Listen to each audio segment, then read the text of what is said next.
This episode of Blue Plz is brought to you in part by Cheshire Cat of Kulturas EU server, who would like to give a shout out to his guild, Minions of Mithril, the highest ranked 3-day raiding guild in the world, currently recruiting exceptional players for Cataclysm. Visit www.minionsofmithril.com for more info. Students' and academics' use of internet sites like YouTube is soaring, and that's causing problems for tertiary institutions. Earlier this year, such traffic was so high it had to be excluded from the country's special high-speed network for research and education, a thing known as CAREN, and it's expected to get worse. Education correspondent John Gerritsen filed this report. When tertiary and school students use the internet, they might be doing it for genuine academic reasons. This program is brought to you by Stanford University. Gravity is a rather special force, and it's connected in some way with geometric properties of space and time. And that connection is, of course, the general theory of relativity. Or they might just be goofing off. What's happening, Forum? I've got some awesome videos to review for you guys. About a couple of 100 years ago, a bunch of people had been thrown out of England. But you can't fight this war on your own, Mr. Potter. Ladies and gentlemen, my name is TotalBiscuit of the WoW podcast, Blue Plz on cynicalbrit.com. Either way, such traffic has been increasing. And so, it begins. Dark were the skies and chill was the wind as the land was covered in a veil of malice. Across the hill did ride a dread army of the night, cloaked in mist and fog, prepared to rain down death and destruction upon the land. And the people did crowd for a saviour, a noble soul to save them from their impending demise. Just as it seemed all was lost, in strode a mighty hero, clad in shimmering metal from head to toe. Wielding a terrible broadsword, he did cleave his foes in two, smashing their ranks asunder with righteous fury. And when the day was done and the enemy strewn across the fields in pieces, the people did turn to the warrior and say, "We shall name this day in your honor. Speak unto us your wisdom." The warrior said one word that day: epic.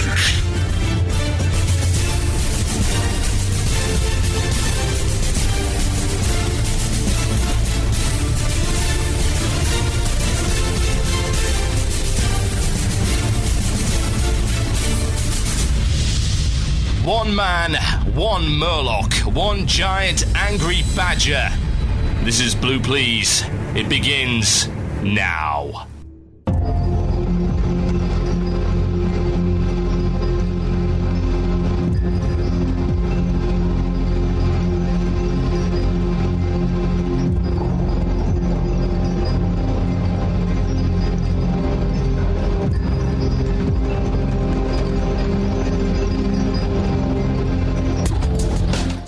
Yes, indeed, ladies and gentlemen.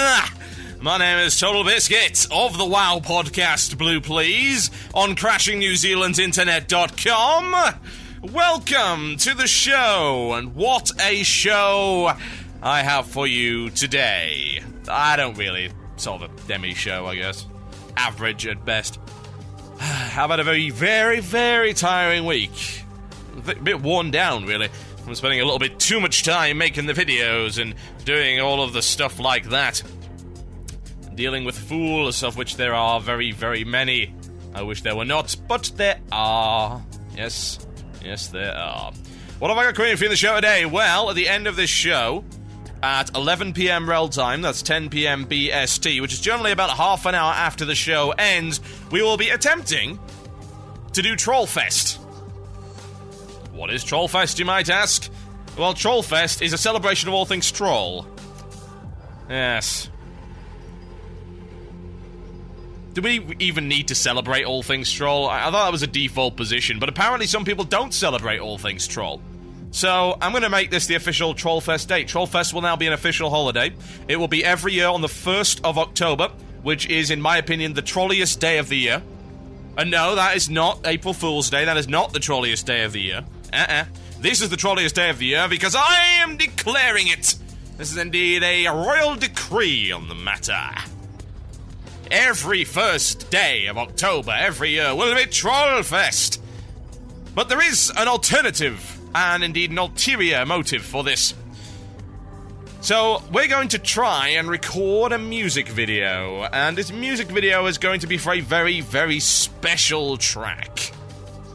This very special track is something that you have not heard before. It is an exclusive for this show. The short version is part of the BlizzCon Song Contest. However, I have the full version.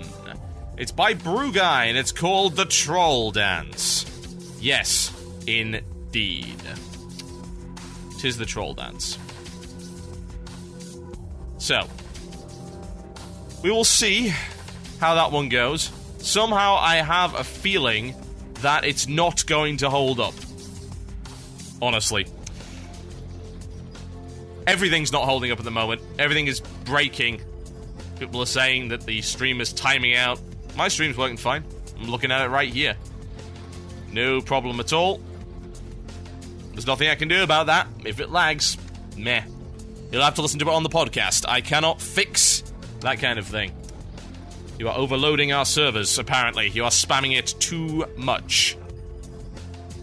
What have I got coming in for you in the show today? Well, I want to talk to you a little bit about this new raid lockout thing that's going on. It's been on MMO Champion, and it is an interesting state of affairs, a twist.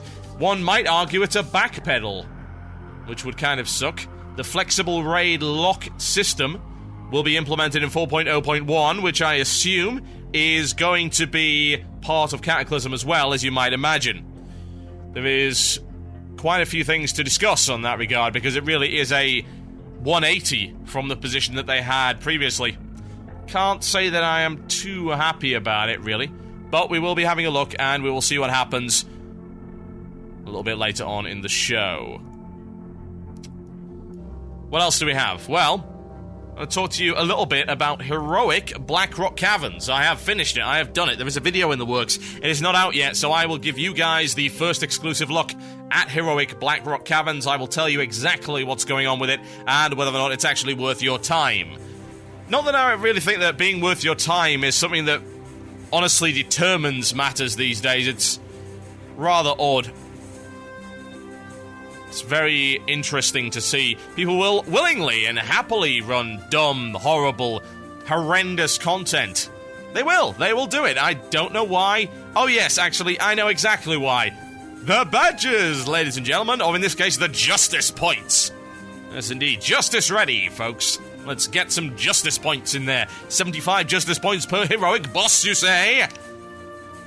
Because badges aren't good enough. You see, bigger numbers make people happier, so we're going to give out 75 justice points, as opposed to one badge of whatever.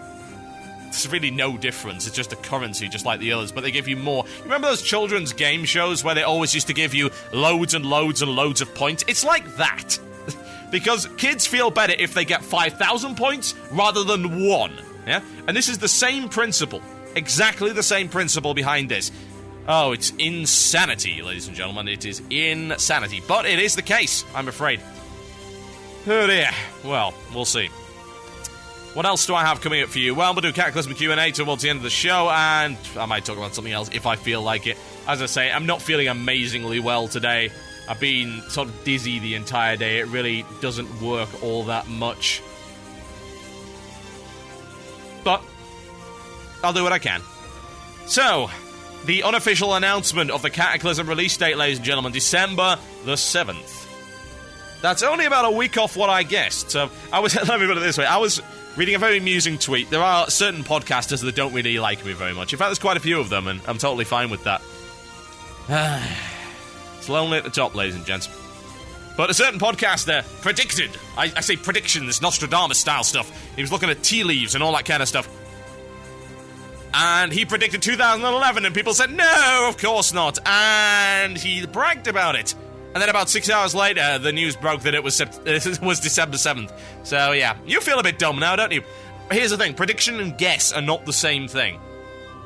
At all. Something you do need to get into your head there, and that applies to everyone. It's not the same thing. Not at all. December 7th sounds reasonable, honestly. I think that sounds attainable. I don't really see any problem with that at all. It's definitely worth a guess. And that's all it is. Although in the case of BB, he probably has inside sources. That said, of course, his inside sources failed him before, so you never know. Will it be September 7th? Probably. Probably, that's all I can say. Okay, folks. Is it time that we do something else? I think so. It's time for this. Mail time! That sounds like it's mail time! Here's the mail. It never fails. It makes me want to wag my tail. When it comes, I want to wail.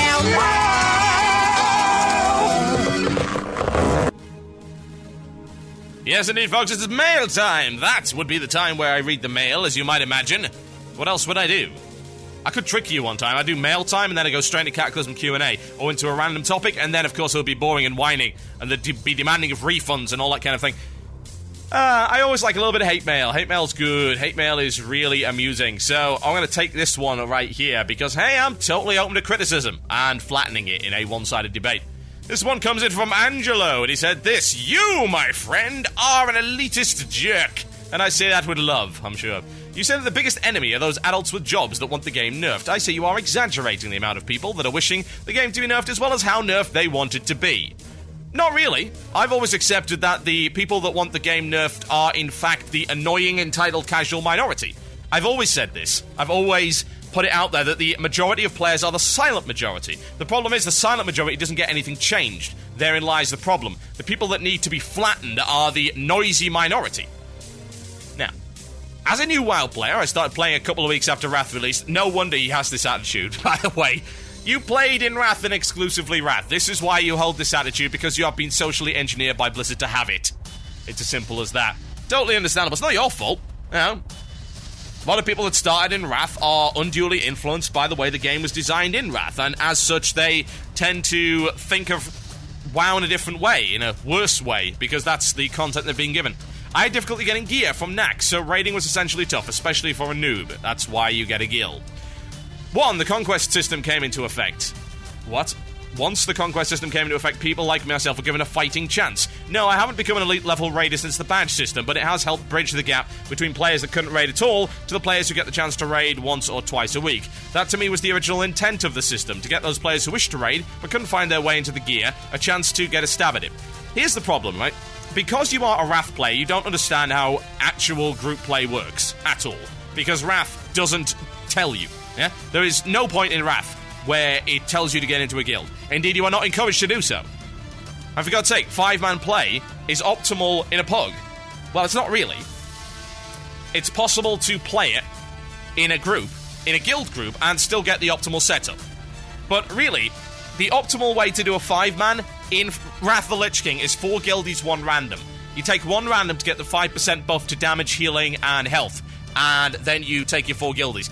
The chances are, though, if you bring 5 guilds, it's probably going to be better anyway. But hey, mathematically speaking, that is the optimum way of doing things. Before Wrath, as in the proper game, when it wasn't ruined, you would get in a guild. Or you would get in a fixed team, or a fixed group, or just with friends, or anything like that.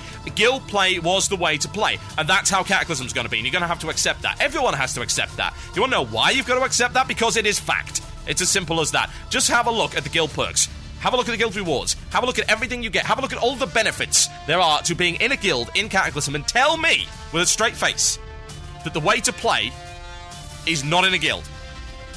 Do it, because I'll tell you that you're an idiot, and you're not thinking straight. Now, the WoW raid content is arguably the cornerstone of WoW. Yes, it is. And thus they want a good amount of people to be exposed and have fun experiences on those raids. You, my friend, seem to be a harsh critic of those who wish to have a fighting chance in a world dominated by elitist jerk cheaters who go against the community of WoW. Oh, interesting stuff. Apparently elitist jerk cheaters are the reason that Wrath is the way it is. So let's see what his reasoning is here. That's right, those elitist guilds that have a long track record of cheating, exploiting, and downright antisocial behavior. What antisocial behavior? What, just because they don't say hi and give you a cookie in trade chat or whatever? They're a part of a guild. They are some of the most social people in WoW. People who are part of guilds are naturally more social than people who aren't. They are in a fixed social group that they constantly interact with and constantly work with, and have to, I might add, tolerate and become friendly with in order to be successful. That is social. That is not antisocial. That's cognitive dissonance right there. That is the absolute opposite of what these guilds actually are. We are the best, blah, blah, blah. We are the true raiders, blah, blah, blah. That's because they are, mathematically speaking, the best and the true raiders. What a load of crap, he says. Yes, they have a right to behave this way, but it goes against the entire WoW community. What WoW community? There isn't a WoW community. Can we please get this out of our heads right now? Get this idiotic idea out of our heads that there is some kind of WoW community. You are not a part of a community just because you play a game. Just as I am not a part of a community for owning a particular thing. Right, here on webcam right here, that's probably lagging about 2 minutes. I own this broken creative Zen Vision W that was caught in a typhoon in the middle of Bloodstock 2010 and now does not work anymore. I own it. It boots up, I think. No, it doesn't even do that anymore. Okay, yeah, it's definitely broken. That does not make me part of the creative Zen Vision W community. If I own an Apple product, I am not part of the Apple community. As much as a lot of Apple fans will believe otherwise. They think they're part of some kind of exclusive social club, which is ridiculous, I might add. You own a electronic device. That is not an all-access pass. That is not a membership to some exclusive lounge party. It is just a piece of material. It is just a product. It is just a brand. I am a WoW player. I am not part of a WoW community. There is no WoW community. There are communities that play WoW. It's the same thing. Look, a dog is an animal. An animal is not necessarily a dog. It's exactly the same as that. There are loads of communities within WoW, and oddly enough, the ones that you are so deriding are actually some of the most stable and solid communities within the entire game. They've been around for ages. They are extremely good communities. They are social groups that are willing to work together towards a common goal, and they are the best at what they do, and they should be applauded for that. Going against the idea of the whole WoW community, like I said, yeah, I'm sure they're going against something that doesn't exist. Some nebulous, ridiculous concept of community. The Insidia scandal is what I'm talking about. Here's an elitist guild that cheats their way to the first Lich King kill, gets banned, and yet you give staunch defense to them using legal terminology. Yeah. Because that's the truth. It's as simple as that.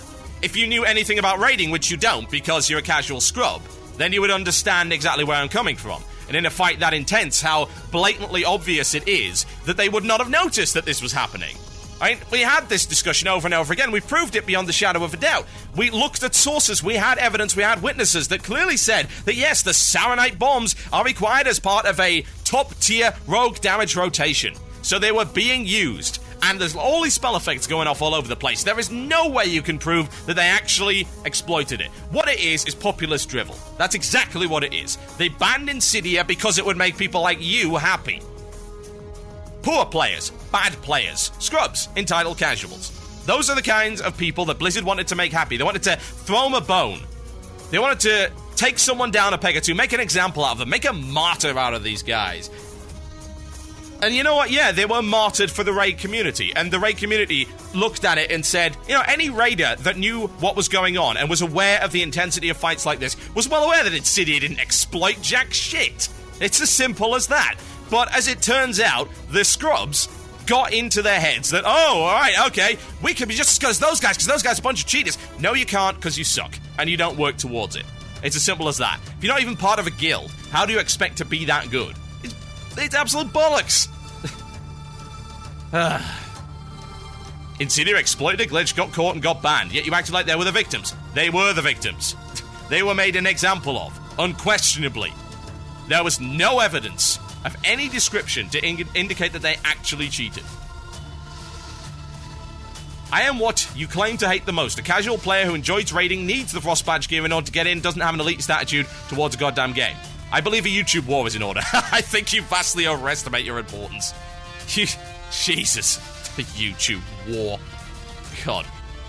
Like putting the United States against, oh, I don't know, Malta on its own. No offense to Malta, but they're not going to stand much of a chance, are they? God, talk about bringing a stick to a nuclear war. It comes down to this. You need the Tier 10 gear, and yet you don't deserve it.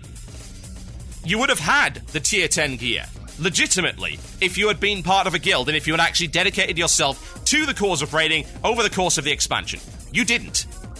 You jumped on there late. And then you believe that you deserve Tier 10 for doing nothing. What happened to everyone else that actually worked their way? You never even saw hide nor hair of tier 7. You didn't have to work for it. You didn't see tier 8. You didn't see tier 9. You just got your tier 10 nice and free. And apparently you deserve that because you pay $15 a month. Right, okay. Yeah, yes, you are, in fact, the enemy. That kind of attitude is disgusting. It's disgraceful. It goes against everything gaming stands for. The very core ideals of gaming. As in risk-reward. You get out what you put in. That system is broken. The people that latch onto that system, needless to say, started playing during Wrath, when they saw this as the norm. Everyone else, for the last 4 years, before Wrath came in, understood the ideal and understood the philosophy that you work for your epics. Otherwise, the epics are worthless. Why should you get into high-tier raids when you didn't even bother with the low-tier raids? Why should you do that? And yeah, I accept that half of this is Blizzard's fault. They did not design this correctly. But at the end of the day, you skipped out on 80% of the content, and now you're expecting to be carried. And you know what? Yeah, that is disgusting. It's pathetic. My name is TotalBiscuit, and you're listening to Blue Plz here on CynicalBrits.com. As promised, I shall provide you an exclusive right here. This is Brew Guy's brand new track. This is the full version of Doing the Troll Dance. Enjoy.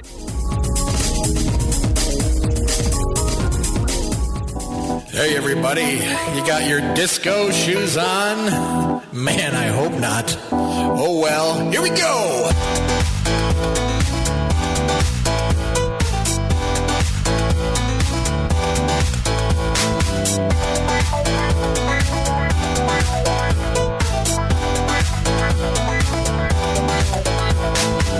I'm just a troll with nothing to do, but I've got a little proposition just for you.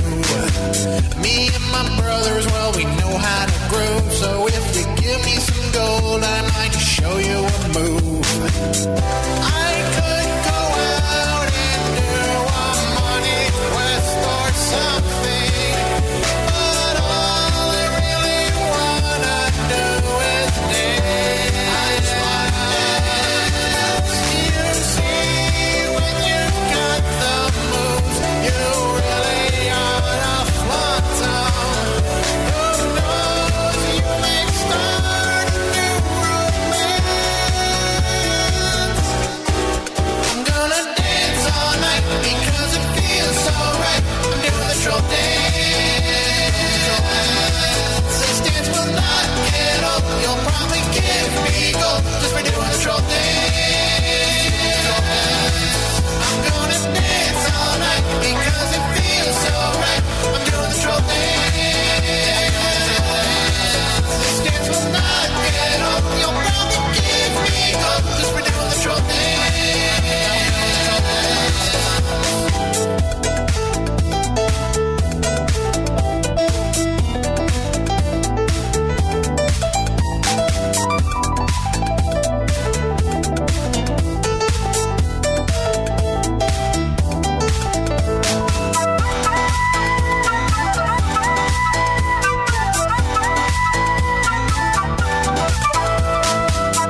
Yes, indeed, folks. Listen to Blue Plz here on cynicalbrit.com with myself, TotalBiscuit. Once again, we managed to successfully break the listener record, and it is actually now starting to cause the server to get hammered a little bit. So it looks like I'll have to come up with an alternative solution for that for next week. I'll probably move us onto the more powerful box for the primary stream and just mirror on cynicalbrit.com as opposed to what we're doing right now. Oh, yeah, we're going to need a bigger boat. Jeez. Well, we'll see what we can do about that. Shouldn't be a problem, I don't think. Now, something new came up on an MMO champion very, very recently. Question is what, you might ask? Well, if you have a browser open, you can go and have a look at it yourself. MMO Champion, MMO-champion.com, the place to get basically every piece of information you could ever imagine when it comes to WoW. So, what exactly are we talking about right here? Well, it's called the Flexible Raid Lock System. Yeah. Now, what is this all about, you might ask? Let's find out, shall we? Gonna have a bit of a read. Quote from Bashiok. Almost 6 months ago, we announced that Cataclysm raids are being redesigned to make both raid sizes the same difficulty, drop the same quality of loot, and exist on the same lookout. The evolution in raid philosophy is based on the belief that the size of your raiding group should be a choice based solely on what's more fun and enjoyable for you. And, in my opinion, that is absolutely the correct way to look at it. For half of Wrath, I raided in a 25-man guild. And then for half of Wrath, I raided in a 10-man guild. And you want to know why I did that? Because that's what I wanted to do at the time. I enjoyed, at one point, raiding with a smaller group of people, where the focus was more on the individual. But, of course, because of the difficulty level, it wasn't quite as difficult as I would have liked. And then, at times, I had more fun with the more epic experience of a 25-man, whereby there's a lot more going on, it's a lot more complex, and there's a lot more for you to worry about. It is, like I said, a very epic fight. It's much more epic than a 10-man. So, it was about half and half, really. When did I quit? I quit after I did 2 months? Actually, maybe less than that. About a month's worth of Nax got me to quit the game until Ulduar came out. Then I did Ulduar, we went up to Yogg, we did Yogg, we did some hard modes, and then I stopped. And I quit all the way through all of Tier 9, because I was told Tier 9 was garbage, and as it turns out it was. And I started again when Icecrown Citadel came out, and then I did a bit at Tier 9 and some Tier 10 there as well. So, for half of that, the Ulduar and the Naxxramas stuff, I was in a 25-man guild. And for the other half, I was in a 10-man guild for ICC and TOC. Like I said, that was entirely out of personal preference. I could have very easily got into either size guild if I so desired. It's not hard to get into a guild. You just apply with a good application and you usually get in. I suppose some people have this mistaken idea, including our esteemed columnist earlier, that to get into a guild requires some kind of blood sacrifice. It's not like the bloody Masons. All you need to do is prove that you're not an idiot. It's really not that hard. I suppose some people also have the idea that the only guilds around are like Insidia, For the Horde, and Paragon, and there are no other guilds, and that's why it's so hard to get into a guild. It's a self-created problem that idiots tend to create for themselves. Like, oh, why can't I get into a guild? I don't know, maybe because you're a whining, stinking crybaby, and nobody wants to raid with somebody like that. Anyway, so, Bashiok goes on to say, you should not have to complete the same raiding content twice in a week to maximize your character's progression. Correct! Because that is terrible. Those systems are a culmination of a great deal of design and player feedback from the last few years. With the release of the 4.0.1 patch, the new flexible raid lock system will debut in Icecrown Citadel and the Ruby Sanctum.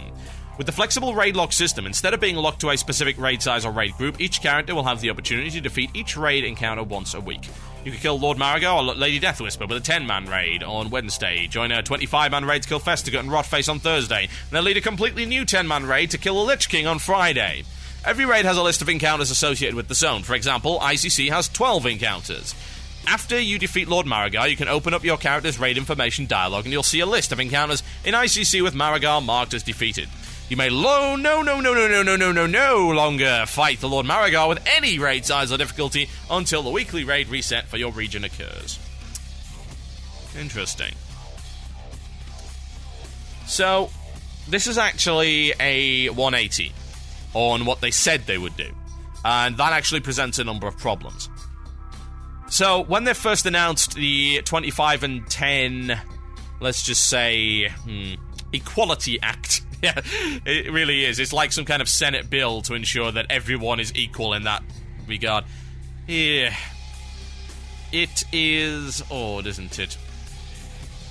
When this Equality Act was actually put into the game, they said you could go down from 25 to 10, but that's it. You can only do it once. Once you do that, you can't go back up to 25. I don't like the current implementation, and this is the reason why. So, the separation previously added some legitimacy to 10-man raiding. And by legitimacy, I mean that 10-man guilds could actually compete for world firsts. Yeah, legitimately. And they could be respected in that regard. Name one famous 10-man guild. No, can't think of one. I can't think of a single famous 10-man guild at all. And I tend to keep on top of the raiding scene. Why? Because there are none. Why would there be? Right now, the raid content for a 10-man is easier. They get lesser loot, so you're going to be paying all your attention to 25s. Now, because 10-man is actually a playstyle choice as opposed to a difficulty level choice, so says Blizzard, they've declared this, so it must be true, then you would think that 10-man guilds would start to come to prominence and would be able to compete in their own kind of division, as it were. However, the problem that we have right now is that might not be the case, and the reason that might not be the case is because if you can change between 10 and 25-man at will, then you run into problems. That means 25-man guilds now have a marked advantage over 10-man. So 10 and 25-man encounters are for the most part supposed to be very similar in difficulty. The instance in general is what it's balanced on. It's not balanced on a fight-by-fight basis. Obviously, depending on certain mechanics, some things are going to be harder than others. So say if there's a mechanic that blows up one specific raid member, that's actually going to be harder on 10-man than it is on 25. Why? Because losing 10% of your raid is far, far more lethal than losing like 3.5% or so. Obviously. Makes perfect sense, right? So, you got a bit of a problem there. It is, it's problematic. Why would it be? Why wouldn't it be? I mean, it's obviously problematic. However, there are other things which are more difficult. Say there is an AoE effect, or a chain lightning effect, or something like that. When you have more members in your raid, and you're in a similar space, it is actually more difficult to avoid that. So, it's going to be balanced on an instance-by-instance basis across the board. And there will be variance in terms of difficulty. Obviously, there will be. Now, the thing is that is acceptable. And before this, you weren't allowed to switch between the two. If you could go from 25 to 10, but you couldn't go back. So you couldn't go backwards and forwards and muck about and stuff like that. It would lock you in there for the rest of the week. Here, that's no longer the case. So, what I can see happening is flicking between 25 and 10, 25 and 10, blah, blah, blah. And you might say, well, TotalBiscuit, that doesn't actually matter, does it? Why wouldn't it? Well, the simple answer is this. Why does it matter? The reason it matters, ladies and gentlemen, is that you get more gear per raider. Yes, more gear per raider on 25-man mode than you do on 10. So, here's how you break it. I'm in a 25-man guild. I do everything up to the last boss of an instance in 25-man mode. I deliberately stack items on my A team, as it were, my 10-man team. So, I feed them, yeah? I power them up. I give them more items than they would otherwise have gotten. And you don't even have to do that. Because of the way they're doing it, they're saying you get more items per raider, so you don't even have to deliberately feed items to a group of 10, because they'll get more anyway on average. And then they switch to 10-man for the final boss. They beat it because they are overgeared in comparison to a 10-man guild, so they beat it first, and then 10-man guilds, again, have no legitimacy whatsoever, because they can't compete. It's as simple as that. It sounds like an incredibly dumb system. I don't know why. I have no idea why they would actually implement that. It seems so unbelievably stupid. Okay. So, it goes on to say, another key change is that if you join someone else's raid in progress, you are no longer locked to that raid after merely zoning in. Well, that's all good, honestly. It would be good to not have that happen, so there's no problem there. Basically, when you beat a boss, blah, blah, blah, it'll tell you, etc., etc. So, let's look at another example of the flexible raid lock system. A guild schedules 3 nights for ICC 25 on Wednesday, Thursday, and Saturday. On Wednesday, the raid defeats Lord Maragard, Death Whisper, the Gunship, and Sailfang. On Thursday, 5 people cancel their raid attendance due to real-life emergencies. The raid leader knows that if he cancels Thursday raiding, there's little chance he'll have enough time on Saturday to defeat the other 8 bosses. So he splits the remaining 20 into 2 10-player groups. Each new raid enters Icecrown Citadel, defeats Rotface, Festigut, Blood Council, and Valithra Streamwalker. And next Saturday, with all 25 players online, they reform the 25 and enter again, and then they kill the rest. Okay. Well, that's good, but I can just see the disadvantages of it, honestly. You're moving between that and also... yeah, I assume that... I'm trying to think here how exactly this would end up working. I assume that, say, you split it into 2 10-man groups, and one 10-man group got to Syndragoza, and the other 10-man group only got to Putricide. If you reform the 25-man group based on the 10-man group, I assume that they then skip those entirely, right? That must be the way it works. Okay. Let's look at the rest of it, shall we? This is more of an information segment for anyone else, because this is a wall of frickin' text. While players can freely move between raids of different sizes in normal difficulty, there are some additional rules for heroic. If 10 or 25 player raids defeat a boss in heroic difficulty, then those players may now only raid additional heroic encounters with that specific raid. If your heroic 25-man raid defeats the first 4 bosses in ICC on heroic, then they may not split up into 2 10-player raids and continue to fight in heroic difficulty. Ah. Interesting. Okay, now we're in business. Let's read that again just to make absolutely sure, because this is kind of complicated. If a 10 or 25 player raid defeats a boss in heroic difficulty, those players may now only raid additional heroic encounters with that specific raid. If your heroic 25 player raid defeats the first 4 bosses of ICC on heroic, they may not split into 2 10-player raids and continue to fight in heroic difficulty. Right, so this indicates to me a very clear statement. That clear statement is that normal modes don't matter. Heroic mode is all that matters in terms of progress. And actually, yeah, to some degree they're right. But that also fills me with a little bit of fear. The problem with that is that they may nerf normal mode down to absurdly low levels like we've seen before. And again, the problem with that is that you will never make the jump. I've said this time and time and time again. Think of how school works. Think of how education works in general. How do you learn? You learn by going from, let's say, the English school system. When I was around anyway, they probably changed this. They had something called key stages. Key stage 1, key stage 2, key stage 3, and key stage 4. They represented your overall education. I think there might have been 5 as well, I can't really remember. And you had to progress from one to the next, and you didn't skip. Yeah? We don't really do skipping in UK schools. Maybe some of the private schools do, but in our normal mainstream education, we don't skip grades like the US does.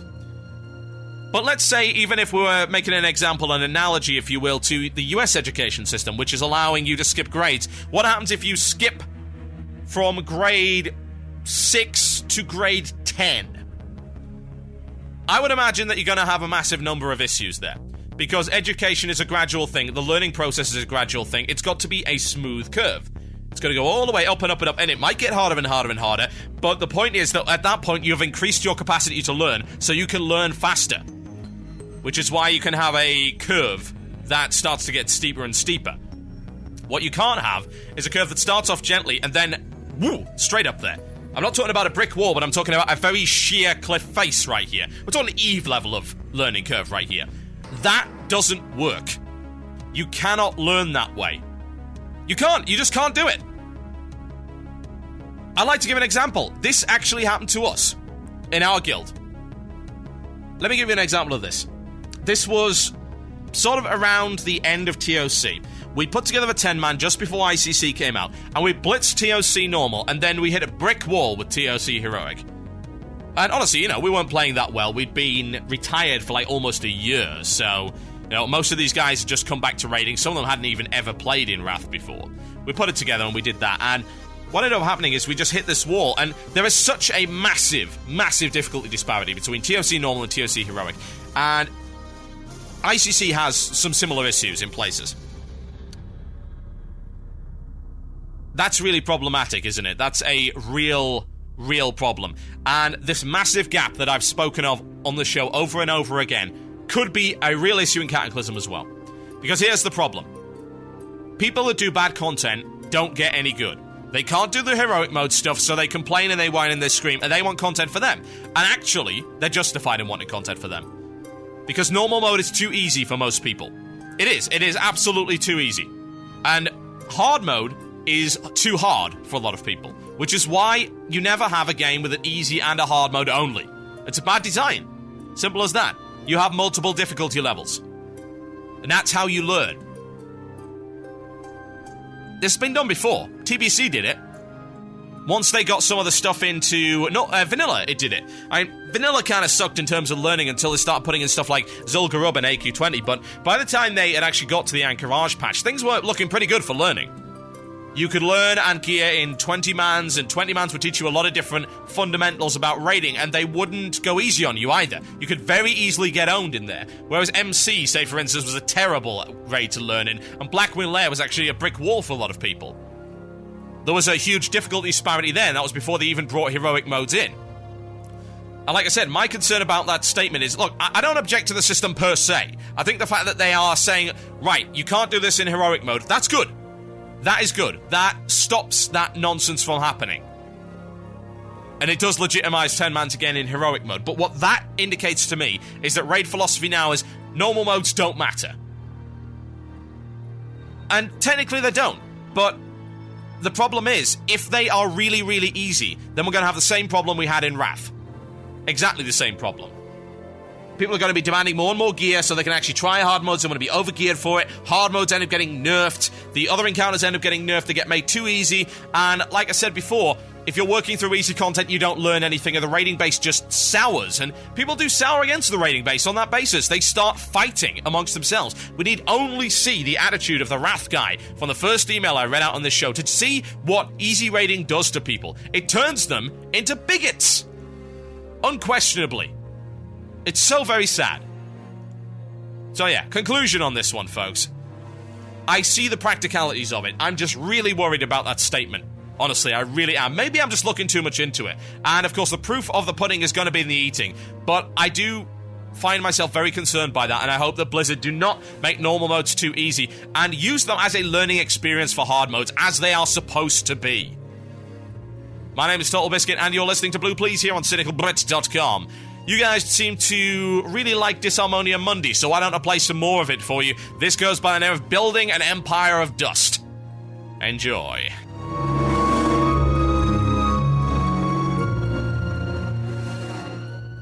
You're listening to the podcast, an archive of Blue Plz. Music was removed to comply with copyright law. If you'd like to hear the music, tune into the live stream on Fridays at 8 p.m. GMT. That's 3 p.m. EST, only on CynicalBrit.com.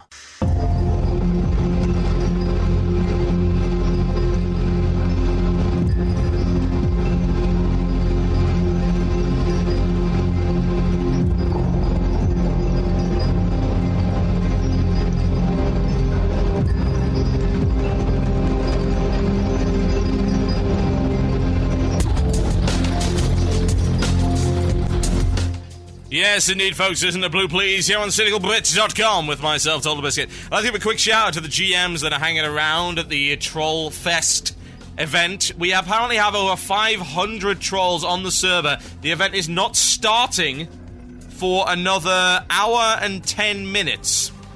Yeah, pretty much. Whoops. Well, someone's certainly getting paid to work tonight. Shout out to the GMs and for being good sports. I do apologise if any of them are morons. They most likely are. I really can't control my fan base as much as I wish that I could. But GMs are hard-working bastards, and they have to deal with so much crap on a daily basis. My heart goes out to them. Mucho respectos for the GMs currently listening.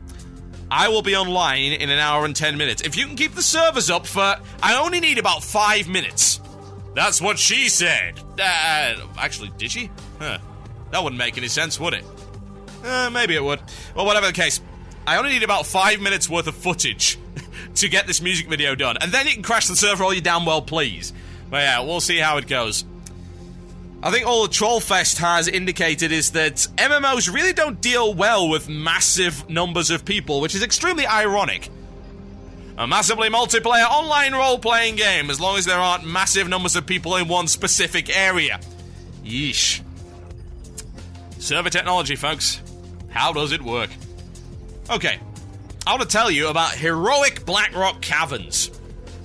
You want to know why I want to tell you about heroic Blackrock Caverns? Because it's really good. And I like to tell you about good things. I wish I had more good things to talk about. A lot of the time, I really don't. Why don't I have it? Well, again, I've said it once, I say it 1,000 times, and I need to keep reiterating this. Here's an example. I did a TF2 video yesterday, and you might say, what the hell are you talking about this for? Well, it's relevant.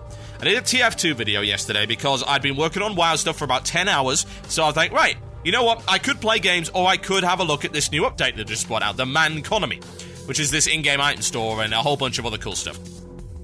So I did a video of it explaining it because it's really complicated and their FAQ isn't very good. So I did a video of it. I bought like £25 worth of stuff. I actually gave away a box of gifts, which is, or a pile of gifts or whatever, which is £15. I spent on that, and it gives a gift to everyone on the server, a random item. So I went to some random services. I'm going to give you a bunch of gifts, and then gave them gifts and filmed it. It was kind of cool.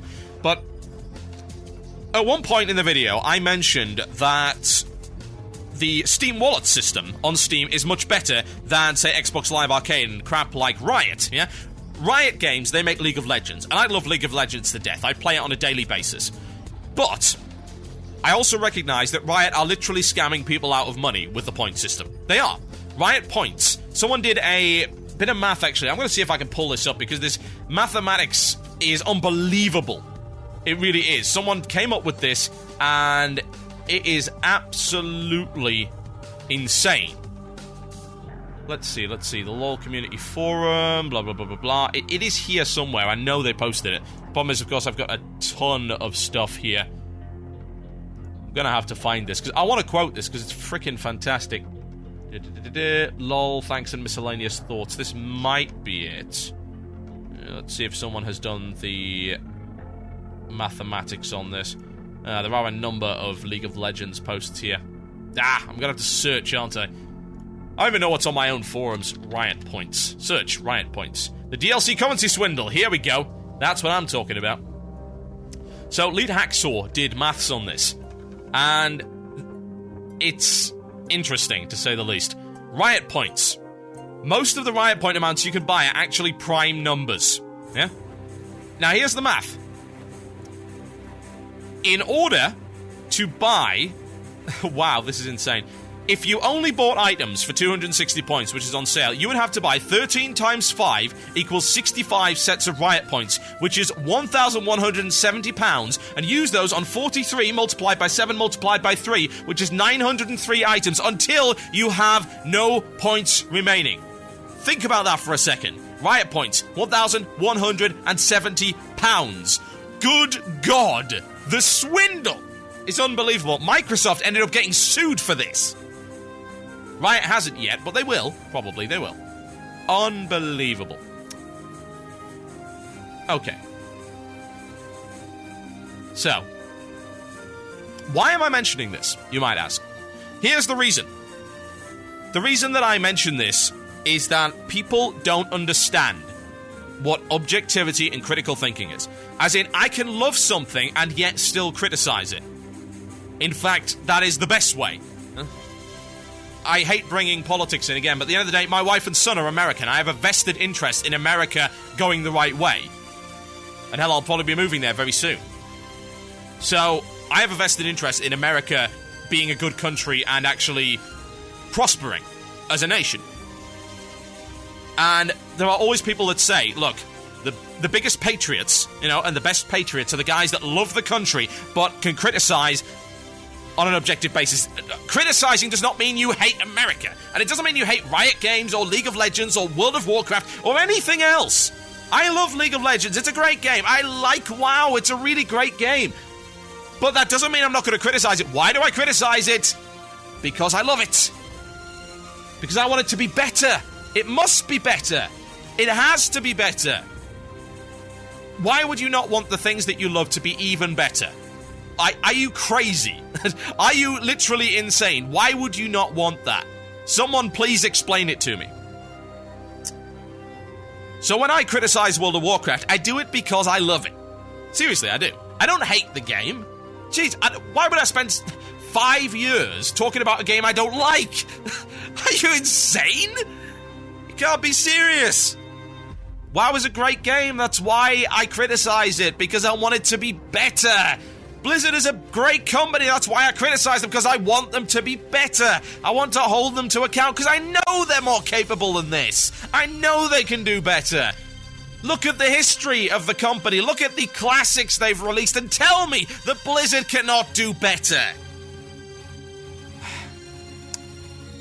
So yeah, that's why I criticize. And there's a lot to criticize, but I'm thankful that most of Blackrock Caverns Heroic is not worth criticizing.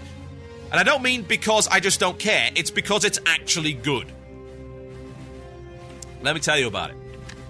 The first thing you see in Heroic Blackrock Caverns, which also may be in normal mode, because when I tried normal mode, it was when it first came out, and I don't think it was here.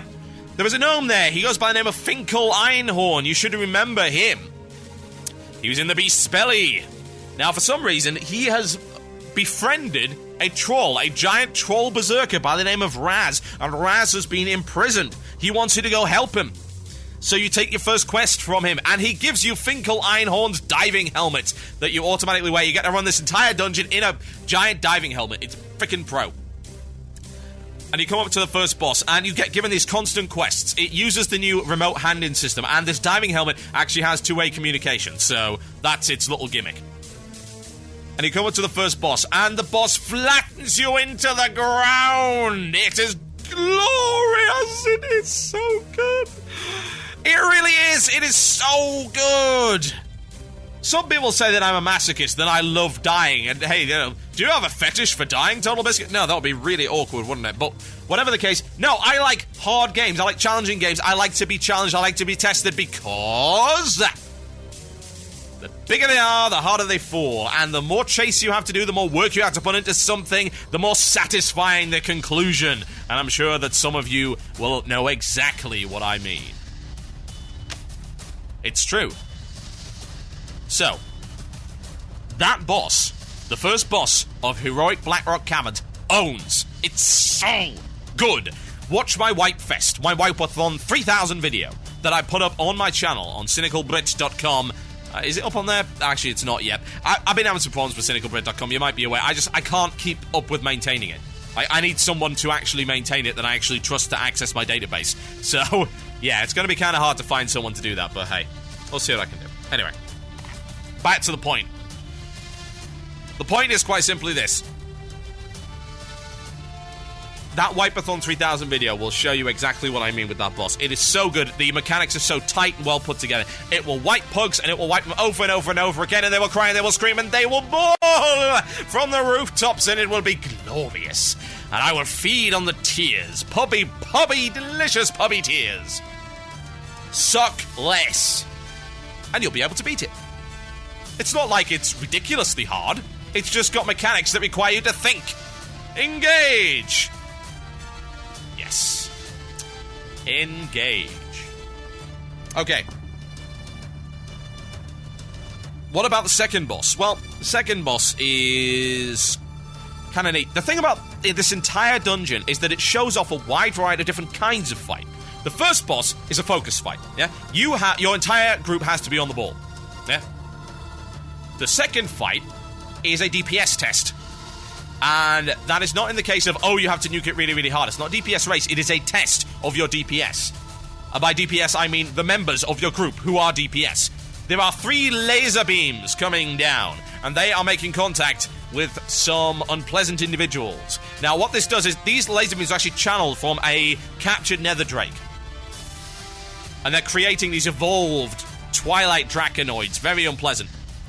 So what you can do is you can interrupt the beams, and you have to interrupt the beams in heroic mode, because if you don't, suddenly out of nowhere 3 evolved twilight draconoids come and kill you. And once you get to 100 stacks, they will pop up and they will own you. So what you do is you interrupt the beams, kind of like Nether Spite. Yeah, Nether Spite, that's the one. In Karazhan, you have to interrupt the beams. However, if you get 100 stacks, guess what happens? You're mind-controlled and the group wipes. A little bit of Chromagus going on back there. Oh, yes. Sounds good. Mind control mechanics. Oh, yes. So it requires you to be very, very, very careful indeed. You have to step out at the right time. You can't step out too early, because this leaves a stacking debuff on you. You have to get about 80 stacks, and then you have to stand out, let the buff tick off, debuff even, and then go back into the beam. If you stay out too long, the Draconoids will pop up and you will wipe. That requires focus, and it requires movement, and it requires care and timing from your DPS. This is a good thing. Doesn't sound all that hard, does it? But imagine how many pug groups this is going to wipe. This is a mechanic that requires your DPS to do something other than face rolling on the keyboard. That is good. Now, what else have we got? The third boss. Now, this boss is a tanking test. I was talking to my tank, and he said, yeah, this actually requires some fairly serious tanking skills. What does it do? It's kind of like the normal mode, only it's way, way more intense, and it actually summons ads and stuff as well. So, you've got a guy that has this Quicksilver armor. You have to melt the armor in his furnace in order to be able to damage him. But he will reform his armor every now and again. If his armor is up, you will do basically no damage. So you got the furnace in the middle, you got to drag him into the furnace. The problem is that while he's in the furnace, you take a huge amount of AoE fire damage across the raid, and it stacks up and gets more and more intense. In heroic mode, it stacks up much, much faster. So the tank's got to be incredibly fast. He's got to drag him in there, he's got to drag him out there, make sure he doesn't lose aggro in the process, and if he stays in too long, bang, dead. Entire group wipes. And then, of course, you've also got to deal with the ads as well. So it's a perfect test for the tank. Really, really good. And the final encounter is a test for a kiter. You need someone who can kite, and you need to be able to switch targets and not screw up.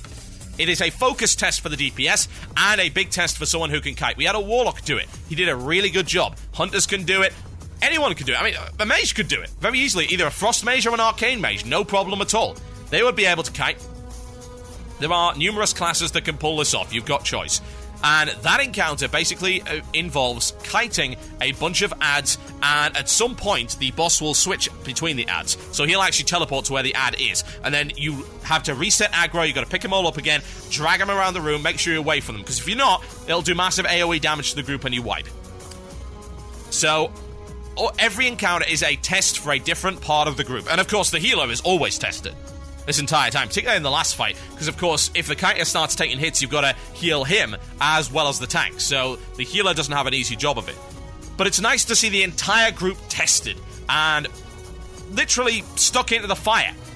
Like, oi, look, it's about time that you guys manned up, and this is what this dungeon is going to make you do. It is not uber crazy hard. I'd like to tell you about the last fight. Well, second off last fight as Beauty, but she's so overtuned right now you can't actually kill her. We tried popping all cooldowns, everything, you just can't do it. The ads do too much damage, it's impossible to deal with. Can't kite them either because they move too quickly and they can't be crowd controlled. But, yeah, you've got these 5 great encounters in there that test different parts of your group. It's so very, very good, and it's exactly what Cataclysm needed in terms of heroics. It's what Wrath needed in terms of heroics, and it never got it. So very sad that it never got it. I wish that we'd had that. But we didn't. And therein, I suppose, lies the real problem of it. Oh well. Cataclysm is shaping up to be really good so far. The majority of heroic content I have done is good. It is really good. Blizzard just needs to hold their nerve on it. They've just got to make sure that they say, look, this is heroic content. Take it or leave it. Can't do it? Do normal modes. Get good enough. Said it before, I'll say it again. It's becoming my mantra. My mantra. Whatever the case. I don't want the content nerfed down to my level. I want to raise myself to the level of the content. That's how everyone should treat a video game, in my opinion. And in this case, this is not just a single-player game where you can turn the difficulty down. This actually affects everybody. You cannot, under any circumstances, nerf content across the board for the benefit of a whining minority. That is bad community management. My name's TotalBiscuit. This is Sonata Arctica with Deathaura. I'll be right back after this with a Cataclysm Q&A. Enjoy. You're listening to the podcast, an archive of Blue Plz. Music was removed to comply with copyright law. If you'd like to hear the music, tune into the live stream on Fridays at 8 p.m. GMT. That's 3 p.m. EST, only on cynicalbrit.com.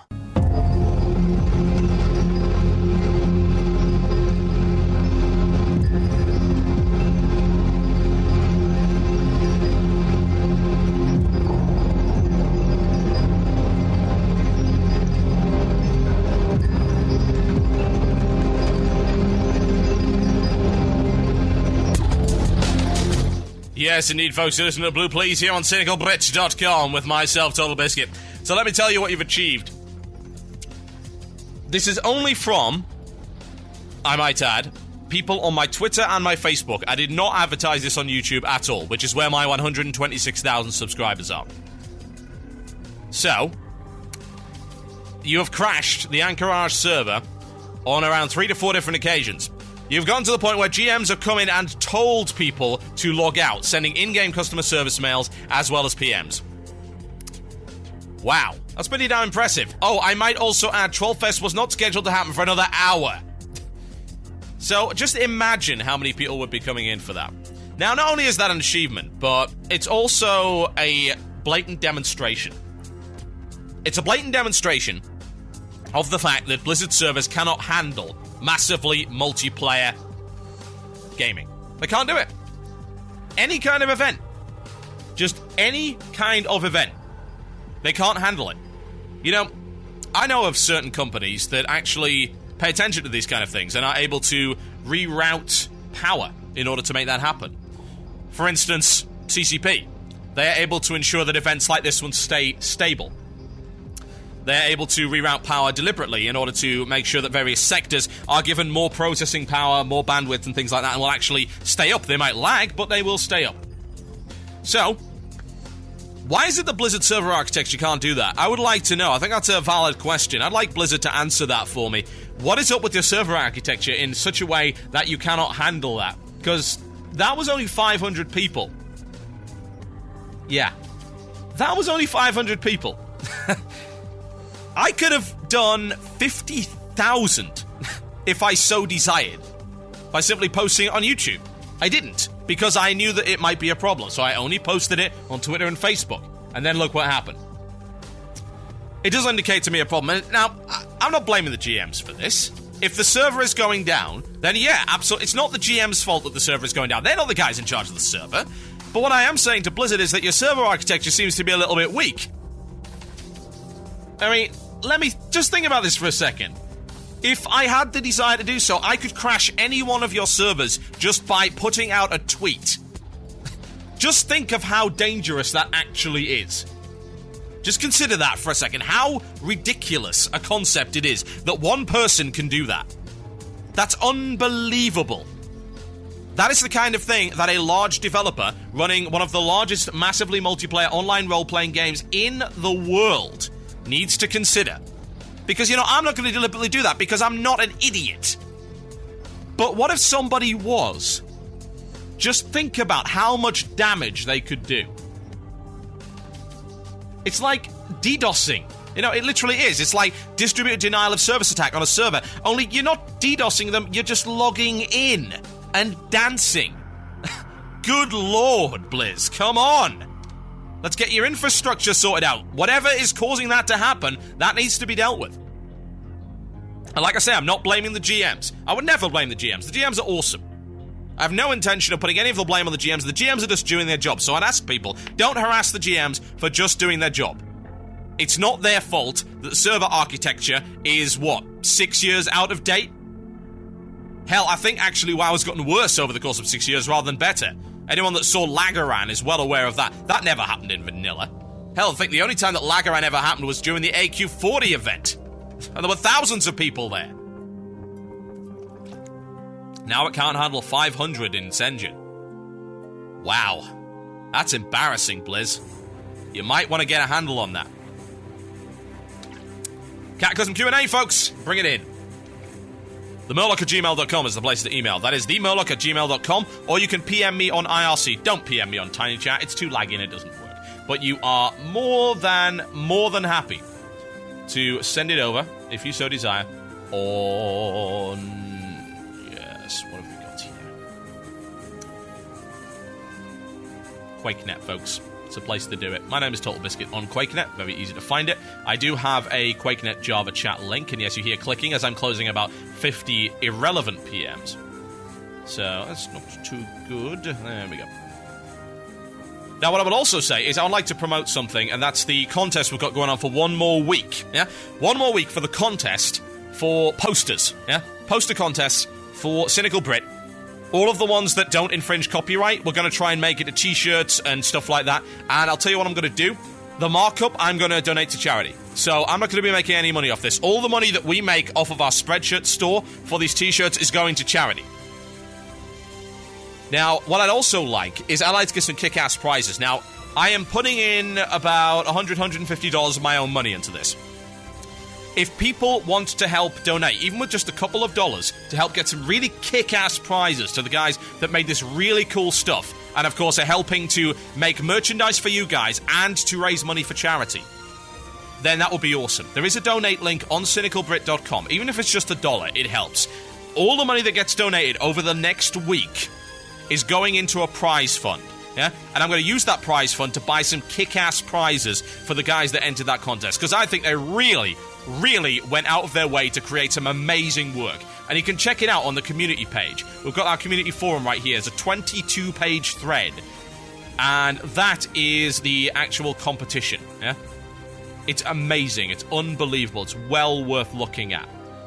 So we're going to come up with all of this stuff, and like I said, we're going to make these t-shirts and stuff and give the proceeds to charity. And also, like I say, if you donate, that all goes into a prize fund. I'm going to buy some amazing prizes for people, and I'm going to throw in about $100, $150 of my own money to make sure that these guys actually get the rewards they deserve. Right. So, we have many emails and PMs as well, so let's do it. Explosions is not a question, although I wish it were. So, here we go, folks. Questions for the Cataclysm Q&A. Q&A, if this happens with 500 trolls, what do you think is going to happen when all of Dalaran and Org's current population is put into just Orgrimmar? Yeah, that's going to be interesting, isn't it? Are you worried about Blizzard caving in when the scrubs get a taste of the challenging content Cataclysm has to offer? Blizzard has caved in before, and I'm sure if enough people threaten to unsub, they will do it again. Maybe. It's possible. I'm hoping they will stick to their guns. I hope that they realize right now that these people threatening to unsub have nowhere else to go. They don't. They have nowhere else to go. When's the major competition coming out? Is Guild Wars 2 even coming out towards the end of the year? It's not even in beta yet. Let's have a look. Guild Wars 2, when is this coming out? Because there are two major pieces of competition coming out. The new WoW killers, quote-unquote. Yeah, the WoW killers. I remember them. I played most of them. They weren't very good. Let's see. Yes. Information will be released about beta testing in the fourth quarter. Projected release date in 2011. So they don't have to worry about that. They don't even know when in 2011. That's off the official Guild Wars wiki. So, Guild Wars 2 and, of course, Star Wars The Old Republic. When is that coming out? When is the release date for Star Wars The Old Republic? Spring 2011. Yeah. They've got nothing to worry about. Nothing at all. They have months of complete open ground on which they can happily have people play. They are not going anywhere, Blizzard. They will accept whatever you give to them. This has been demonstrated because you fed them Wrath and they accepted it. They will accept anything, including hard content. Teach them. Simple as that. Teach them to play. Show them how to raid. Hello, TB. What do you think of the DPS as a level 85? How big is the increase in percentage? It's actually not as big as you might think, actually, because of the crit. Yeah, they slashed crit so hard. Hit as well, and haste. It scales. It goes really, really down. I think DPS will start to scale up a lot better once they go into raiding, but I think they're being a lot more cautious. Because, let's be honest, crit and stuff like that got ridiculous by the end of Wrath. So I think they're dialing that back quite a bit. The best crit that I've had so far, I think, is 31,000. But I stole a buff that allowed me to do that and things like that. It was pretty ridiculous. So, no, it's not as big a increase as you might imagine. Would you consider putting your guild on a US server? No, I'm not going to do that at all. if there are any Trollfest.jpg guilds created in the States, they are completely unofficial. They've got nothing to do with me. Does the Vortex Pinnacle stuck horrendously? Yes, it was, and is awful. The Vortex Pinnacle is the worst heroic ever. Hello, TV. I would like to ask if you're going to be there at Trollfest. No, Trollfest is done. We cannot log in anymore, I'm afraid. It's, like I said, the GMs want us gone, so that was Trollfest, folks. Good lord. Oh, man. Do you think Star Wars The Old Republic will be anywhere near as good as Cataclysm? I think it'll be a different game. For what I've seen of Star Wars The Old Republic right now, it's more of... It's not... It has some MMO elements, but it seems to be a lot more either solo or small group content. And it's loads of instances as well. So it's like playing Kota multiplayer, which sounds amazing. It sounds really fun. But it's not the same thing as WoW, and no, it won't be the killer. Okay. I'm sure it goes without saying, but can you specify that you are aware that not all people who started with Wrath are awful and fake? No, you're not. The problem is there's a lot of people that are. I actually really, really admire anyone that started with Wrath and yet still has a good attitude on them in terms of raiding and how to approach challenge. Seriously. I do. Because you have been socially engineered and you've actually resisted it. That's unbelievable. I've said it before and I'll say it 1,000 times. Wrath content encourages people to suck. It's as simple as that. And as a result of people sucking, we get the attitudes that we have right now. And the content caters to people that suck. So if you've resisted that social engineering, then you are pro. You really are. It requires an awful lot of guts to make that happen. Okay. Cataclysm Q&A. I know you like rules of thumb, so what do you think of this? Good encounters are made out of 3 necessary phases the player has to go through. Learning, avoiding, and countering to efficiently defeat the boss. What encounters in Cataclysm can fit into this rule of thumb and are actually in the good part of encounters? Ooh, that's a good question, Xenor. Thank you. He actually sent me this in the form of about a 3-page essay. Now he's managed to make that concise. Okay, sure. Yeah, I can absolutely answer that one for you. Which encounters fit into that? Well, almost, yeah, definitely everything in... let's see, Stonecore. Definitely everything in Stonecore.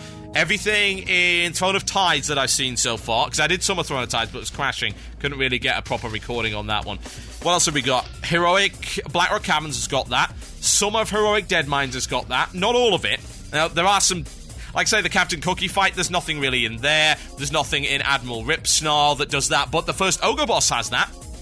And the... Oh, what the hell is it called? The Foe Reaper 5000 has that as well. So, yeah. Actually, a lot of encounters fit into that mold, which is why I think that's a really, really good way to describe good encounters, and I think that Blizzard should actually listen to that. So thank you, Xeno, for that. It's very, very good. I noticed a lot more people use trinkets and items. Do you think that they want to have people control their power more instead of procs? Yeah, they do. They absolutely do. They've already said that. I don't blame them, really. Less RNG, the better. Okay, what else have we got? One from Onin. When's the final event of the Heroic Deadmines coming? Is this event heroic only? Yes, it is, because there is no normal mode Deadmines. Normal mode Deadmines is level 20.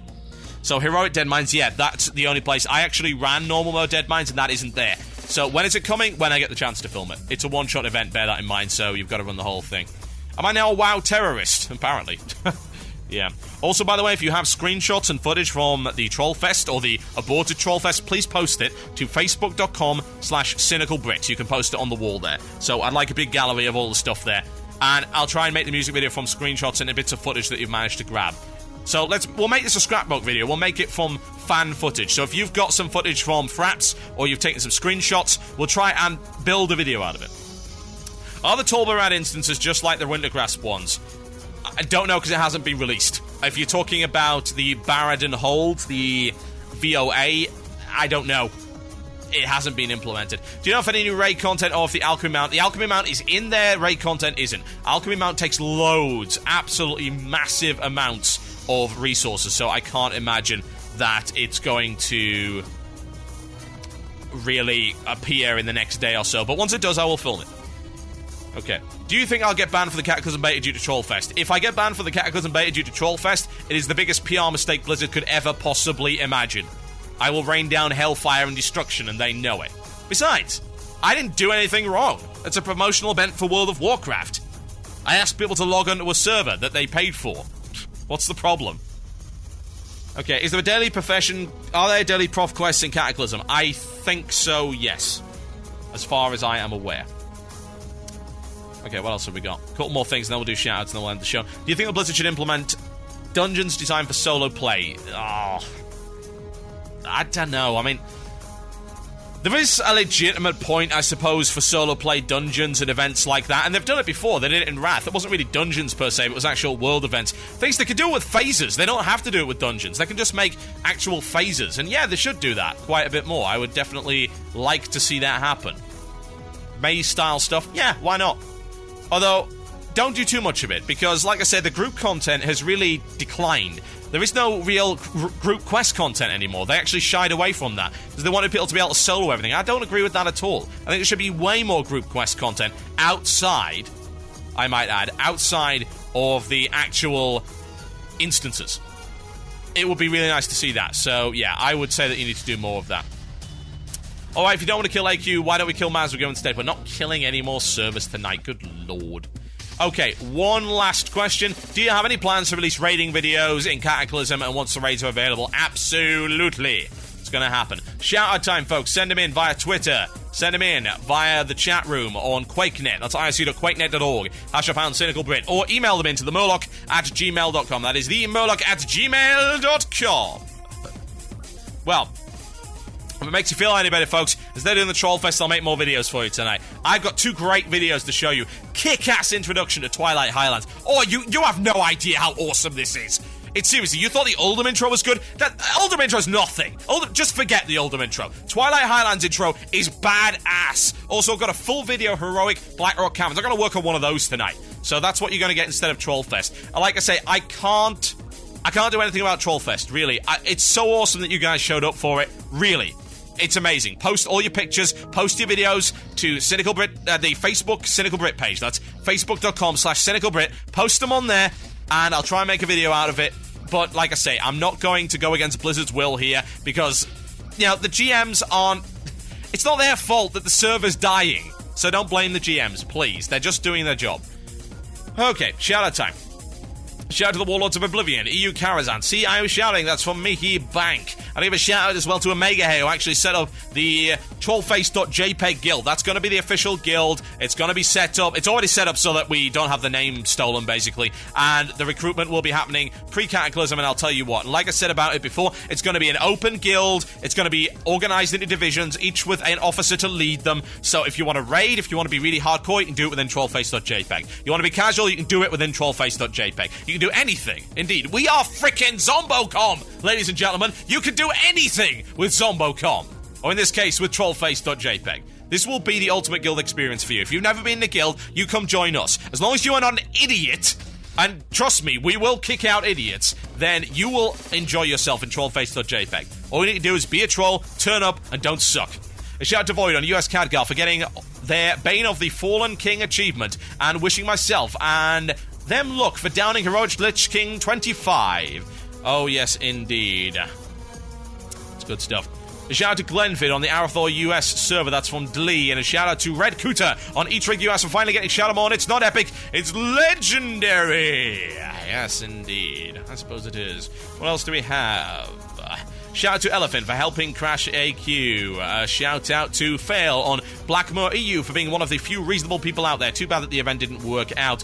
Can I give a shout out to A Kill? And I'll also give a shout out to Reunited on Black End US. 2 guild binding together to keep raiding going until Cataclysm. Yes, indeed. That takes a lot of guts. I also like to give a shout out, by the way, to the GMs that actually did try and help out with the event, but obviously the higher-ups probably said you've got to shut it down. It's not their fault. They're just doing their job. So shout out to their patience in dealing with the abuse. And like I say, many apologies for any abuse that you got from the guys there. That is not endorsed by me any stretch of the imagination. That is not acceptable behavior. Shout out to everyone that showed up to the Trollfest. And what else have we got? More shout outs to Trollfest. Shout out to the people that crashed the AQ server about 4 times. Good lord. Thank you. A shout out to Calling Me Mihi. Mihai is Michael. I have no idea what you mean. A shout out to Dark Servant for being a loyal guildie since Vanilla released. And last but by no means least, a quick shout out to you, Biscuit, for actually getting me back into WoW after years of being inactive. And loads of people are asking to give me a shout out to myself for killing both all academic research in New Zealand and AQ. I think I have wreaked total destruction from mountain to shore. How about out of here, folks? Thank you ever so much, as always, for listening. If you've had any problems listening today, we are looking for a bigger boat. We're working on that. And, of course, the podcast will have everything that you missed in it. You guys are awesome. As always, my name has been TotalBiscuit. If you do want to donate for the prize fund for this contest, you've got a week to enter, and any donations to help get these guys some really amazing prizes would be awesome. And I will happily throw in $100 to $150 of my own money just to make sure it actually happens. Charity, folks. That's how we're doing it. All of that merchandise, all of the proceeds, we're going to give to charity. I'll pick the charity over the next couple of weeks. I'm going to have a break for a little while. And let me give you one piece of advice, folks. You feeling mad? You feeling angry? You feel like the world just absolutely sucks? Chill out in a beanbag. Trust me, it works. My name's been TotalBiscuit. Soilwork? Yeah, why not? Late for the kill, early for the slaughter. It's quite appropriate considering Trollfest tonight. Good night. You have been listening to the podcast and archive of Blue Plz, WoW's #1 shock jock show, only on cynicalbrit.com. We'd love to hear from you, so feel free to leave a comment on the Cynical Brit website or write a review of the show on iTunes. Thank you for listening, and I'll see you next time.